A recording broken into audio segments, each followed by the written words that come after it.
Mr. Scales, pleasure. Yes. Mrs. Abate, pleasure. So I was thinking of launching a new product with you guys as business partners. I've got these phones that I just produced, and I was thinking we should get like an online phone business going. Yeah, we should create an online product and start an online domain. Yeah, it's a good idea. I like this product. But before we begin that, we should figure out what we need to do as a business before we launch this product. And two places that we can go to figure this out is the U.S. Small Business Administration and the Federal Trade Commission, and we can go to their online websites. They both help show how you can protect consumers, and they offer information on what companies need to do to start these websites and companies in general.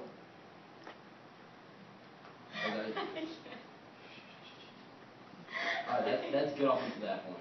Another thing that we're going to have to address is something I found in this law book. And it says that, and it talks about securing sensitive personal information. So that's something that if we don't do as a business, we're going to be held liable for.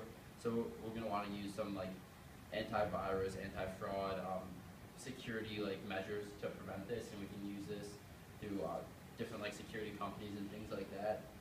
And then something else that will work well for us is we're not required to collect sales tax. Since we're an online business, we don't have a presence in one particular state. And something else that we can look at is the Gramm-Lynch-Bailey Act, which pertains to online financial product and service businesses. So this is something that we will have to provide. It means that we have to send yearly privacy notices to customers that disclose what personal information the business collects and with whom we share it for. So this is definitely something that we're going to have to address, considering that we're going to be collecting credit card information, emails, things like that. So we're going to have more transparency, and if we don't do that, we're going to be opened up to fraud. And then I guess this kind of pertains to the Code of Conduct, which is something on the FTC website. And these guidelines address consumer protection and privacy. So we're going to have online payment security, full disclosure about business transactions, and ethical marketing and advertising practices. And this is something that we're going to have to stay aware of as we're continuing to develop our business, so we're not opened up to any fraud or any suits. So as consumers, we need to know what to look for to protect ourselves from internet fraud and scams. We can go on the FBI website to know all the scams and different types of fraud.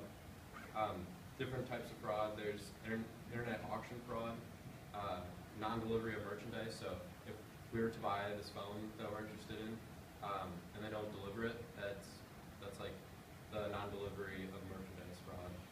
And credit card fraud would be if I was buying the phone off the internet and they misused my credit card and took advantage of it and spent money that I didn't mean to spend.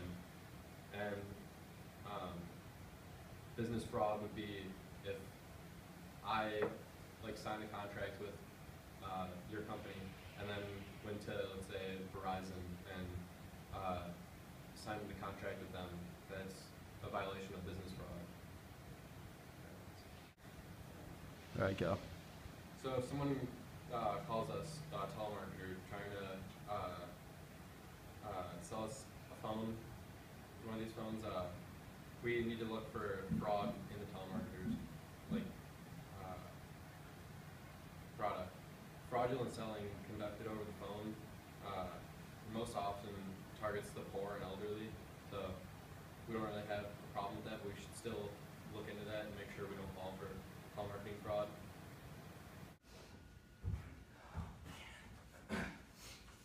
Another stressful day at school, really bad day. Another bad grade on my test in Mrs. Jacek's biz law class. I teach him spraying real hard all the time. Causing me that bad grade. Man, I wonder what I'm going to do right now.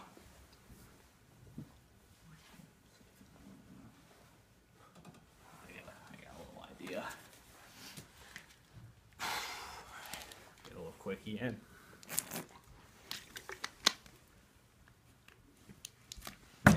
Yeah, that's real nice. What? My computer's been locked? My operating system's been locked? The FBI? They're on to me? Oh my god. Pay a $200 fine for this? God, what did I do? That's terrible. FBI. Holy crap. Yeah, we've been investigating you for a while. We made this website to see if underage kids are going on this Oh website. my god. Yeah. Dude. The COPPA, after the CDA, this act was instilled in 1998, which required commercial websites to verify proof of age before giving users access to sexual explicit material. By the end of 1999, it was deemed unconstitutional, but we're still allowed to enforce the laws. Does this mean I'm in trouble? No, it just means you need to be more mature to be looking at girls like this. Wait, what? Like, I got a dang girlfriend. Like, she's real hot. Yeah, it doesn't matter. If this was like a real situation and they weren't like making sure you were 18, they can get in a lot of trouble. Oh, really? Yeah. But I'm not in trouble then. No. Okay, so welcome to the second business meeting with Savate. Good to see you.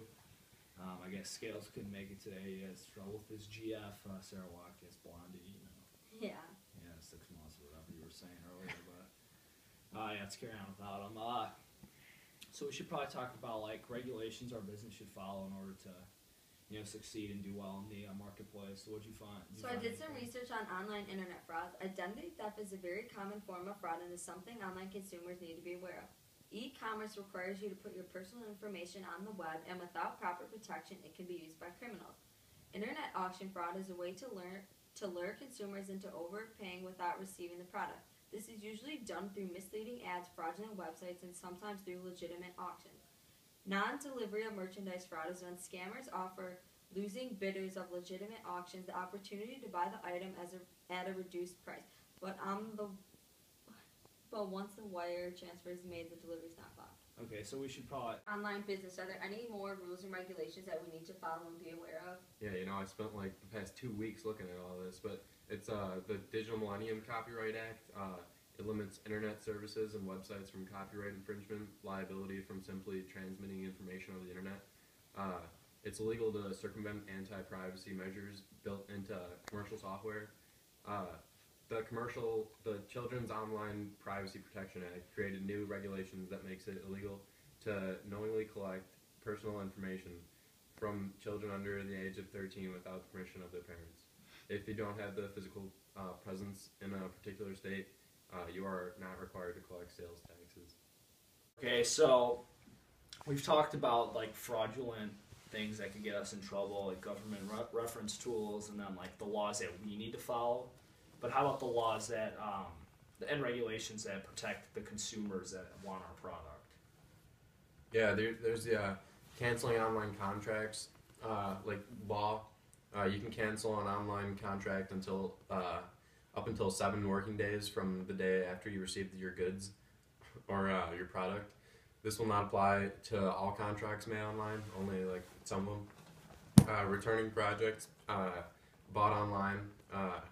Goods that are perishable can deteriorate quickly. Personal made items and many other products can't be returned. Children's Internet Protection Act requires schools and libraries receiving federal technology funds to install pornography blocking software on their computers to protect our youth. The Protect Act of 2003 mandates the Amber Alert system and expands the federal government wiretapping authority to catch online predators. Okay, so other agencies and the governmental reference tools we should be aware of include the U.S. Small Business Administration, the FTC, the Federal Trade Commission. Basically, the U.S. Small Business Administration is an agency of the federal government that aids, counsels, assists, and protects the interests of small businesses. And it helps provide information on what small businesses can do regarding technology and the internet. And the FTC, which is very important for us to be aware of, is the primary federal agency which regulates e-commerce, which we were talking about earlier. Like the activities like online advertising, commercial emails, and consumer privacy. And this is a very good reference tool for our business and the consumers who are interested in buying our product.